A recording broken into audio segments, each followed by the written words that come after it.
একবার ছাদে চল না। কি আবার ছাদে যেতে হবে? ছাদটা একবার পরিষ্কার করতে হবে। কালকে বৃষ্টি আর ঝড়েতে না পুরো একদম ধুলো নোংরায় ভর্তি হয়ে গেছে, গাছের পাতা পড়েছে। চ দুজনে মিলে পরিষ্কার করে আসি। আমি ঝাড় দিয়ে দেবো, তুই একটুখানি জল ঢেলে দেবে, হয়ে যাবে তাড়াতাড়ি। এসে আবার আমাকে রান্নাও তো করতে হবে।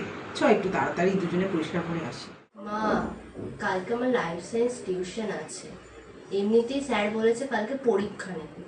এবার যদি আমি পরীক্ষায় কম নাম্বার পাই তাহলে স্যারকে আর দেখতেই হবে না, আমাকে পুরো ওখানে কথা শুনিয়ে ছেড়ে দেবে। শোন, তাহলে তুই পড়াগুলো করেই নে, আর মুখস্থ ভালো করে কর। আমি ছাদে যাচ্ছি, আমি ছাদ পরিষ্কার করে এসে পড়া ধরবো। হ্যাঁ, কোনখান থেকে কোন পর্যন্ত পড়া একটু দেখা দেখি, তারপরে এসে আমি ধরবো।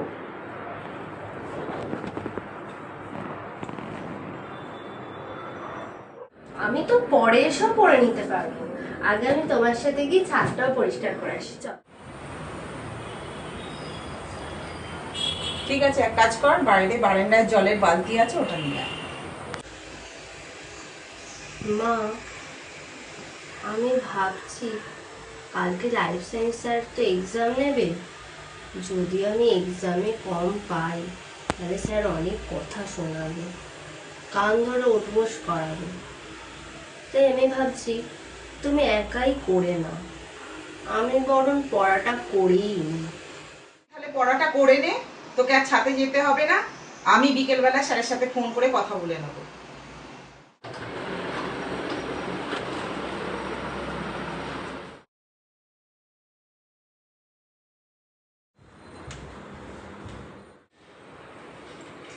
কি রে, তুই তো যাবি না বললি, চলে এলে? যা, অত পড়া আছে, পড়াটা করে নে। মা, চলেই যায়। তুমি এই রোদের মধ্যে এত কষ্ট করে ছাদ পরিষ্কার করবে, ভাবছি দুজনে মিলে করলে তাড়াতাড়ি হয়ে যাবে। আর আমি পড়াটা নয় রাত জেগে করেই নেব। তোমার কষ্ট মানে তো আমারও কষ্ট, বলো। চলো চলো চলো। ভালোই পারিস, ঠিক আছে, যা খুশি কর।